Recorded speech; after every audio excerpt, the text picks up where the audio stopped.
It's a rare person who doesn't really look forward to the coming of spring, and that is particularly true this year when we had a winter to remember, too much snow in some locations, that icy grip, not enough snow in other locations, and then of course this spring, or with the coming of spring, we got that terrible double whammy from Mother Nature.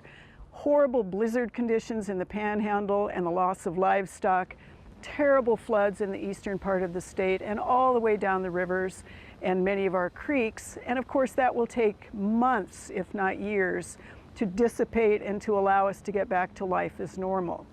One of the great things about Backyard Farmer, we will give you those resources to the best of our ability. We will connect you with them, and we will certainly do what we always do, which is answer your great questions. Send them to us any way that you possibly want to. Email, Facebook, all those good resources, and of course then you can call into the show.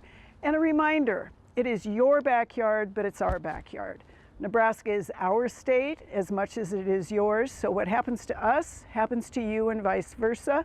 And we will give you the information you need to grow good vegetables, to make sure that your soils have recovered, to tell you what you can do to mitigate the damage that has really impacted your lives, to help you with rots and spots, certainly those insect pests that may appear. Perhaps your turf is what really took a beating and you must have that turf in your landscape for it to be able to function well.